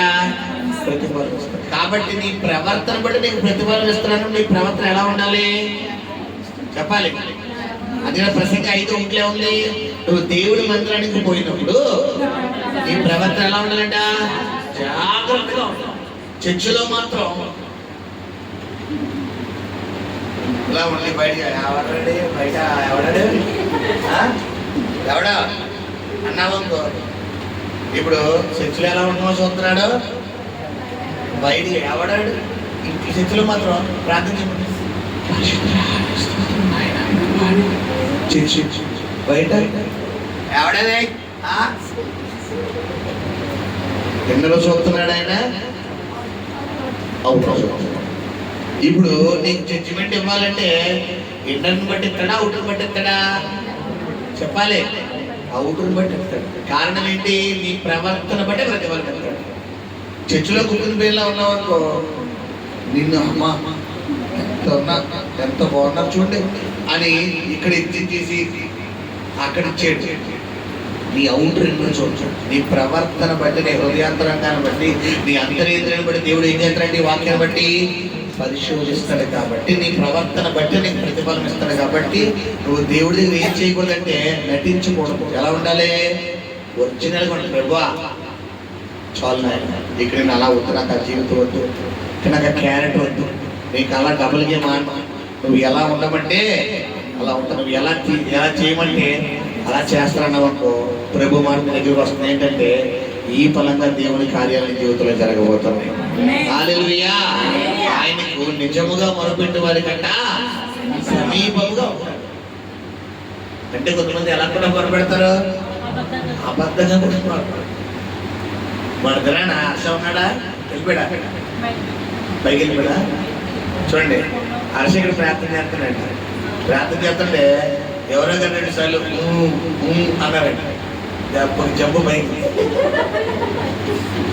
అంటే ఇక్కడ ఎవరు విజ్ఞాపనం ఉంది? దేవుడు మూలుగులు అంగలార్పు మూలుగులతో ప్రార్థిస్తాడు బైబిల్లో ఉంది కదా. దేవుడి సన్నిధి ఉంది ఇక్కడ. ఒకసారి నేను తాళం తీసుకొచ్చినప్పుడు కూడా ఆ ప్రశంసని అనుభవిస్తారు. మందిరం ఖాళీగా ఉండి దగ్గర నుంచి ఎవరుంటారు?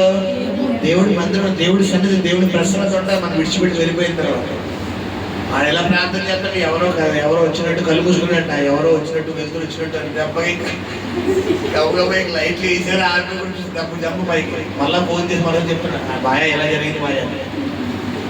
కొంతమందికి దేవుడు కనపడాలనుకుంటారు కానీ కనపడితే ఇలా ఉండవు. భయం సరే వద్దు వేసేయాలి. ఎంతమందికి రాత్రి దేవుడు కనపడాలి చెప్పండి, ప్రార్థన చేస్తాను. మీ కళ్ళల్లో వచ్చేస్తాను వేసేయాలి, వెలుతురు రూపంలో రావాలి. హల్లెలూయా, హల్లెలూయా. దేవుడు కనపడటం కోసం ఎంత ఆశపడుతున్నావో చూడటానికి కూడా. ఇప్పుడు ఈ రాత్రి పడుకున్నప్పుడు నీ కళ్ళ ముందు అలా వెళ్తుంచి కట్టి అలా ఎదిగిందనుకో, ఇప్పుడిదే అప్పుడే కప్పుకోవడానికి నాకు అసలు నీకు ఇస్తారా?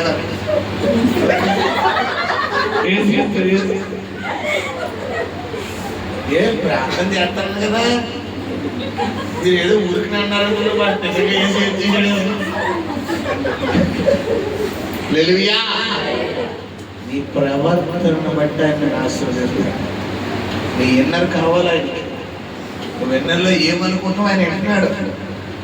నువ్వు ఎలా స్పందిస్తున్నావు? పైకి మాత్రం మంగళవారం ఈరోజు ప్రార్థనలో కూర్చోవాలి, లేకపోతే పాస్టర్ గారు అడిగేస్తారా బాబు ప్రార్థనకి రాలేదని అడుగుతారు అని నువ్వు ఇక్కడ బలవంతంగా కూర్చున్నావో, లేదు ప్రభా ఈరోజు నాతో మాట్లాడతామని వచ్చానయ్యా అని కూర్చున్నావో ఎవరికి తెలుసు? నువ్వు దేని విత్తితే ఆ ఫలం. వరి పంట విత్తి మొక్కజొన్న కావాలంటే వస్తుందా? మొక్కజొన్న విత్తి వేరుశనగ పంట కావాలంటే వస్తుందా? ఏది విత్తితే నువ్వు ఇక్కడ దేవుడు నాతో మాట్లాడాలి అనే హృదయ ఆలోచనతో కూర్చున్నావు అనుకో, స్వయంగా మాట ఎవరి దగ్గరికి వచ్చేది? నీ దగ్గరికి వచ్చాడు. ఏదో వెళ్ళాలి మంగళవారం కదా, ఖాళీగా ఇంట్లో ఏం చేస్తాను, పేపర్కి వెళ్తానులే అనుకుని వస్తే ఆ ఫలం. నీ పక్కన వాళ్ళతో మాట్లాడతాడు, నీ వెనకాల వాళ్ళతో మాట్లాడతాడు, నీ ముందు వాళ్ళతో మాట్లాడతాడు, నీ దగ్గరికి రాదు. కారణం ఏంటి? వాళ్ళందరూ మాట్లాడాలని అనుకుని వచ్చారు, నువ్వెళ్ళొచ్చావు ఏదో వెళ్దాంలే ఇంట్లో ఏం చేస్తాను అనుకున్నా. ఇప్పుడు నీ ఇన్నర్ ఆయనకి తెలుసు. నీ ఇన్నర్ అంటే నీ హృదయాలోచన బట్టే నీకు స్పందిస్తాడు. కాబట్టి ఇప్పుడు ఆయన డైరెక్టర్ గా నీ ఇన్నర్ని శోధిస్తున్నాడు. కాబట్టి నువ్వు డైరెక్టర్ గా ఏమైపోవాలి? సరెండర్ అయిపోవాలి. ప్రభా ఓకే ప్రభా, నా అంతరంగా నువ్వు పరిశోధిస్తాను అంటున్నావు. కాబట్టి ఇప్పుడు దాకా నేను వేషధారంగా ఉన్నాను, ఇదిగో ఈ రోజు నుండి నేను యథార్థంగా ఉంటానయ్యా, నమ్మకంగా ఉంటాను. ఇక నటించిన ప్రభు నాకు వద్దు, ఆ వేషధారణ వద్దు, నాకు ఆ నటనలు వద్దు. మనుషులుంటే ఒకలాగా, లేకపోతే ఒకలాగా, ఇంట్లో ఉంటే ఒకలాగా, లేకపోతే ఒకలాగా, అందరూ ఉంటే ఒకలాగా, లేకపోతే నాకు వద్దు ప్రభు, ఆ క్యారెట్ వద్దు. నువ్వు ఇన్నర్ బట్టి, అంతరంగాన్ని బట్టి నువ్వు నాకు తీర్పు తీరుస్తావు, నాకు జడ్జిమెంట్ ఇస్తావు, నాకు బ్లెస్సింగ్స్ ఇస్తానంటున్నావు. కాబట్టి ఎవరున్నా లేకపోయినా, ఉన్నా లేకపోయినా, ఏది ఉన్నా లేకపోయినా నీ కోసం నేను జెన్యూన్ గా ఉంటానయ్యా. ఈ రోజు నువ్వు ప్రార్థన చేయగలిగితే 24 గంటల తిరిగిలో దేవుడి జీవితంలో కార్యాలు చేయబోతున్నాడు. హల్లెలూయా. దేవుడి కొద్ది మంటలో దీవించి ఆశించి నడిపించును గాక. ప్రార్థన. పరిశుద్ధ కనికరము కలిగిన ప్రియపరలోకపు తండ్రి, నీ పరిశుద్ధ పాదాలకు లెక్కలేని మహిమ గణిత ప్రభావాలు ఆరోపిస్తున్నాం నాయన.